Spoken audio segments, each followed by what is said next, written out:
Ada kembali bersama kami di Zona Cuan.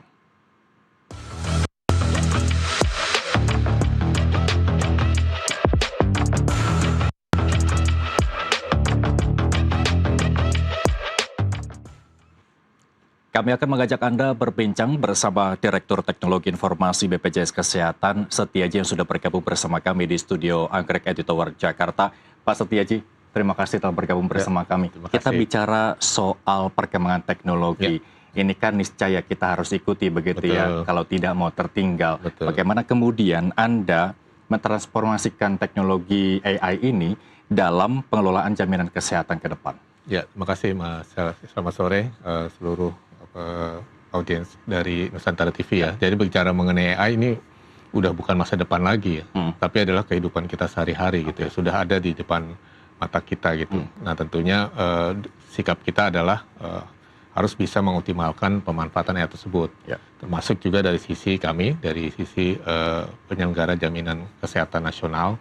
Tentunya adalah bagaimana AI ini bisa kita optimalkan, tapi tentunya harus mengikuti beberapa etik yang ada, seperti misalnya keamanan, terus kemudian data privasi, termasuk juga memastikan siapa pemutus utama nanti pada saat AI itu dilakukan gitu.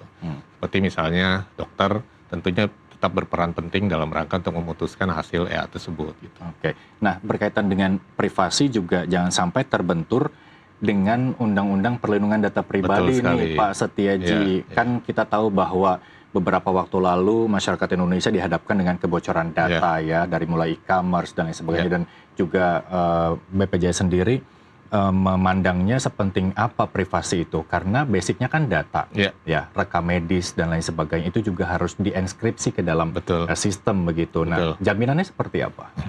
Ya, jadi kita sendiri kan pasti memanfaatkan teknologi ya, seperti misalnya ChatGPT dan lain sebagainya gitu, yang kita sendiri nggak mengetahui ini data kita ditaruh di mana gitu ya. Makanya konsentrasi terbesar kita adalah memastikan kedaulatan data itu terjamin gitu ya, sehingga data yang digunakan oleh sistem kita pun termasuk model yang digunakan dilakukan di running di dalam lingkup yang memang kita ketahui bersama. Jadi tidak menggunakan sistem yang ada di luar gitu ya. Nah, jadi prinsip pertama adalah data tetap ada di tempatnya, kemudian dipastikan bahwa data pribadinya tidak diolah dengan sistem gitu ya, dan kemudian modelnya pun sendiri sudah kita sama-sama kelola bersama. Nah ini adalah salah satu metode yang kita lakukan dengan menggunakan sistem yang kita kelola sendiri. Oke. Kalau sedemikian rupa sudah dirancang keamanannya begitu kan, namanya hacker, namanya maling itu lebih pintar daripada sistem itu sendiri. Nah ini perlu inovasi lanjutan, sehingga inovasi ini tidak terbaca oleh si hacker ini. Nah terkait inovasi, apa yang kemudian dilakukan oleh BPJS? Ya, jadi kita kita ketahui bersama bahwa BPJS Kesehatan ini memiliki data yang cukup besar ya, kurang lebih 2 juta kunjungan tiap hari secara nasional, dan kemudian ada 650 lebih klaim yang masuk ke sistem kita. Nah, isunya adalah bagaimana kita melakukan penjaminan ya terhadap klaim tadi dengan lebih cepat ya, dan lebih efektif, termasuk ketelitiannya. Kita punya isu terhadap keterbatasan human untuk memverifikasi dokumen yang cukup banyak tadi gitu ya.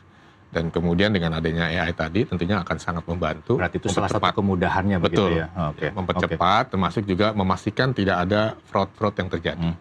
Nah, untuk memastikan fraud itu tidak terjadi, seperti apa mekanismenya? Karena ini bisa jadi digunakan untuk manipulasi klaim, ya kan, terus kemudian merugikan ujung-ujungnya nih peserta BPJS Kesehatan gitu. Tindakan yang tidak ada bisa dijadikan ada begitu. Nah, bagaimana itu bisa dihindari terkait dengan penggunaan teknologi ini? Ya, jadi AI itu kan juga bisa membaca pola, bukan berdasarkan kejadian yang sekarang saja, tapi dia bisa membaca pola-pola yang terjadi, termasuk juga bisa mengkombinasikan dengan rules yang ada. Misalnya pemeriksaannya harusnya berdasarkan rules seperti ini, kok dilakukan berbeda gitu ya. Nah itu AI bisa membandingkan dengan sangat cepat. Termasuk bisa melihat behavior yang ada, sehingga nanti pola itulah yang diberikan ke kami untuk memastikan ini ada fraud atau tidak gitu ya. Termasuk juga dalam serangan cyber itu ada namanya threat intelligence. Itu juga bisa dilakukan dengan memanfaatkan AI. pada prinsipnya teknologi ini kan tadi Anda sudah sebutkan mempermudah tim BPJS Kesehatan sendiri. Tapi kalau tidak ada manfaatnya bagi peserta, ini juga dipertanyakan begitu ya. Nah, kemudahan apa yang bisa didapat dari penggunaan teknologi AI ini? Kita tahu bahwa literasi digital di Indonesia ini masih menjadi PR buat kita bagi masyarakat yang mungkin berada di wilayah 3T begitu, Pak Setiaji. Ya, jadi salah satu keunggulan AI ini adalah personalisasi. Personalisasi artinya lebih presisi dan kemudian mengikuti kebutuhan dari individu itu sendiri. Nah, dengan adanya AI tersebut, salah satu yang akan kita perbaiki adalah kita punya aplikasi namanya Mobile JKN. Ini yang dipakai oleh masyarakat peserta ya untuk mengakses misalnya antrian online, termasuk juga hasil medical record-nya. Nah, bahkan sampai melihat ketersediaan ruang tempat tidur di rumah sakit sekitar. Nah, dengan adanya tadi gitu ya, jadi kita bisa memberikan informasi kesehatan dan sebagainya. Salah satu tantangan terbesar kita ini kan pelayanan kesehatan salah satu penyakit ya katastrofik ini sangat tinggi sekali. Nah, caranya yang untuk baik ke depan adalah bagaimana kita meningkatkan promotive prevention. Sehingga kita bisa memberikan edukasi sesuai dengan individunya masing-masing. Ya. Jadi masyarakat pun juga tidak perlu mencari-cari informasi, tapi justru kita lah yang memberikan informasi bagaimana melakukan tindakan kesehatan lebih baik, bagaimana melakukan pengobatan dan sebagainya. Nah, itu AI bisa sangat membantu. Baik. Isu-isu yang beredar di masyarakat ketika kita ingin memperoleh informasi ketersediaan tempat tidur di rumah sakit, kondisinya selalu dikatakan penuh dan penuh begitu ya. Nah, coba Pak Setiaji bongkar dengan sejelas-jelasnya. Apakah ada rumah sakit yang bermain nakal? Ketersediaannya sebenarnya ada, tapi untuk masukkan data ke aplikasi JKN disebut tidak ada. Masih ada praktek seperti itu dan bagaimana kemudian tindakan dari BPJS Kesehatan kepada rumah sakit yang nakal? Jadi memang sistem ini kan tergantung dari inputnya, ya update daripada si rumah sakitnya.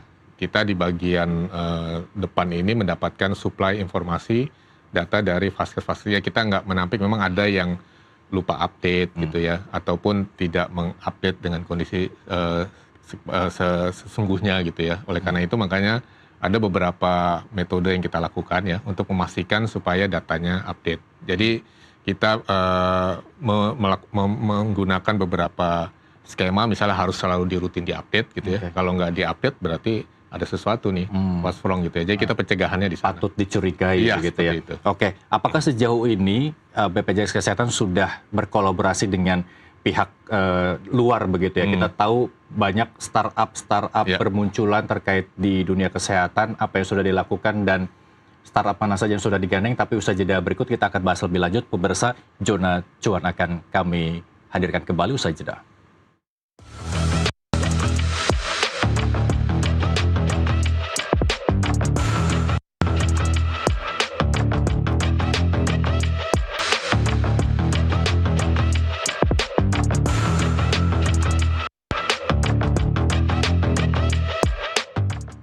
Anda kembali bersama kami di Zona Cuan, masih bersama Pak Setiaji. Sejauh ini kolaborasinya sudah dengan pihak mana dan apa keuntungan kolaborasi itu sendiri? Ya, jadi kolaborasi bukan hanya kita lakukan sesama lembaga pemerintah gitu ya, seperti Kementerian Kesehatan, kemudian Keuangan dan sebagainya, tetapi juga dengan private sektor. Tentunya private sektor seperti Vaskes ya. Dan tiap tahun kita mengadakan namanya hackathon juga, untuk mengundang beberapa inisiator ya untuk meningkatkan layanan kesehatan kita.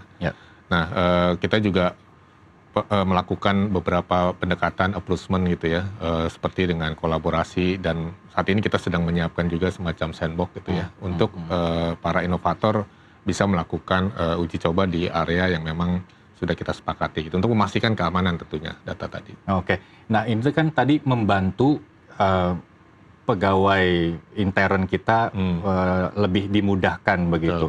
Nah, ini juga sejalan dengan penghematan biaya begitu kan, biaya operasional dan lain sebagainya.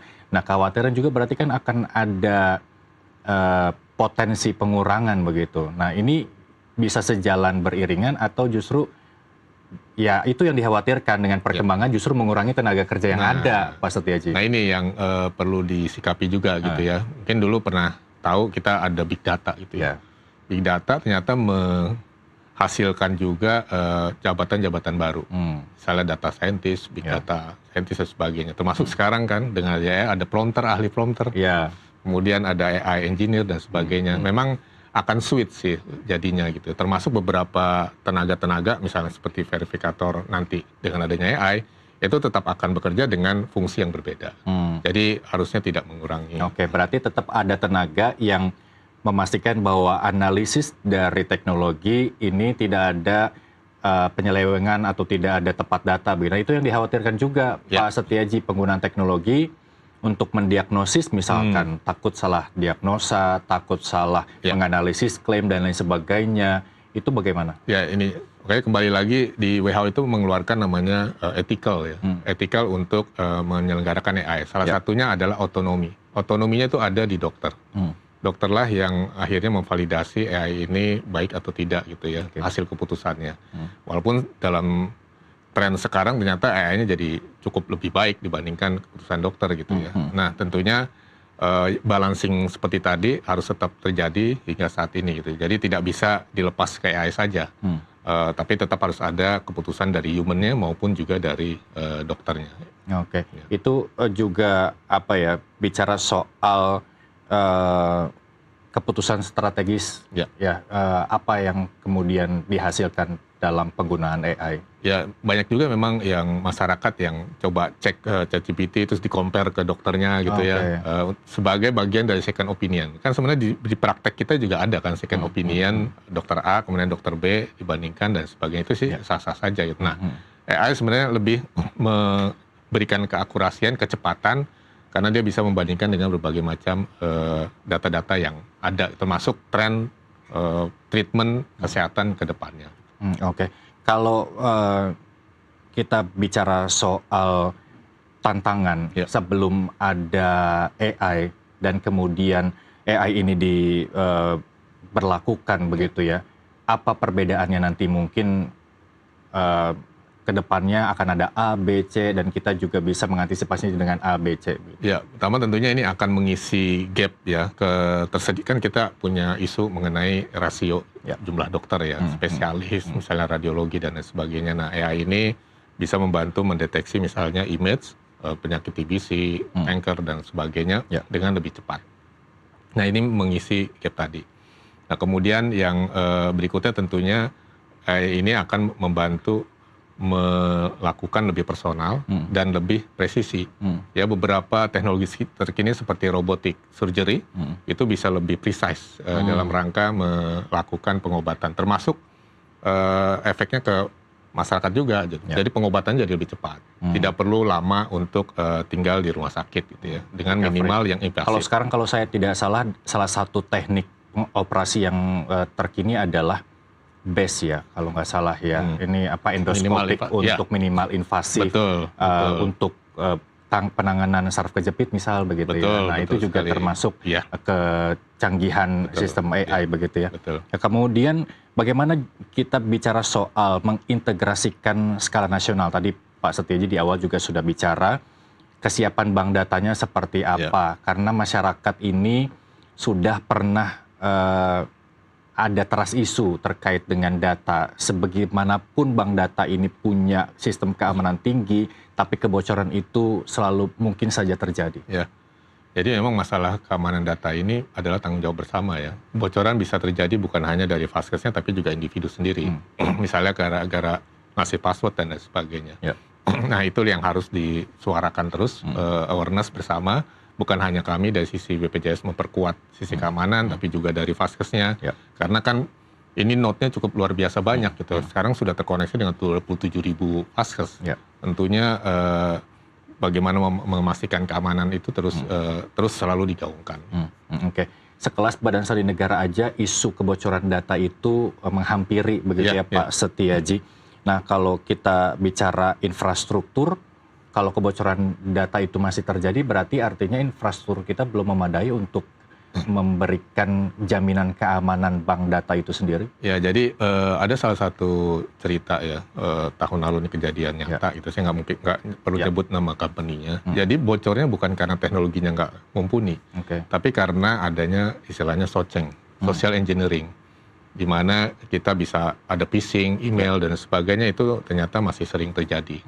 Jadi memang celah-celah keamanan ini bisa dari mana saja, makanya penting kita selalu mengingatkan dan mengupgrade setiap saat untuk keamanan data tersebut gitu ya.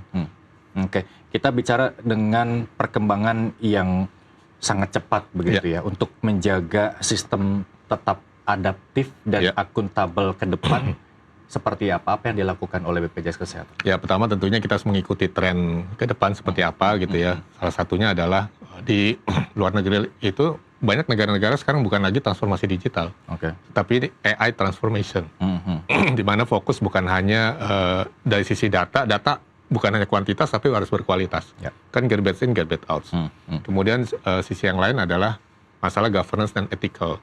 Ini AI-nya harus seperti apa untuk bisa tetap etis gitu ya. Nah, dua hal itulah tambahan yang harus kita lakukan ke depannya. Termasuk juga penguatan infrastruktur ya ke arah yang computing-nya lebih tinggi dan juga memastikan dari sisi bisnis proses mendukung pelaksanaan transformasi.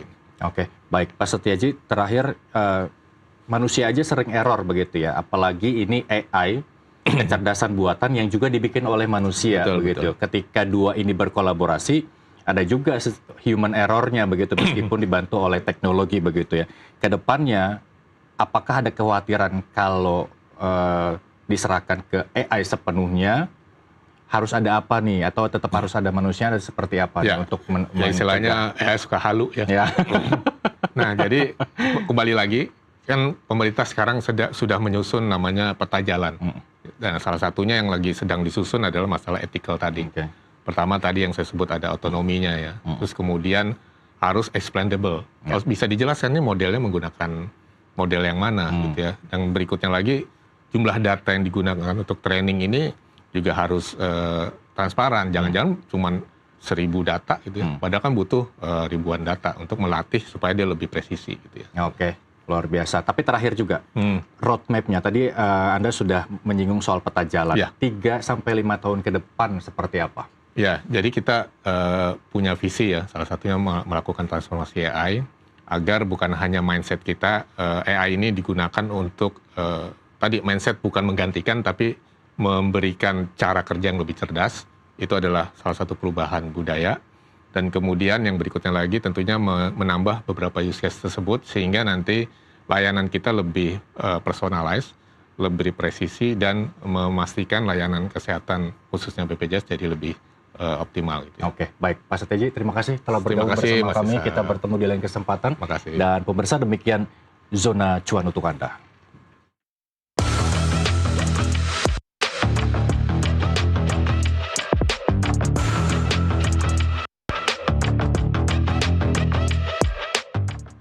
Pemirsa, perbincangan kami dengan Pak Setiaji mengakhiri Nusantara Business Hour hari ini. Saya Muhammad Rizal, mewakili kerabat kerja yang bertugas mengucapkan terima kasih atas kebersamaan Anda. Sampai jumpa.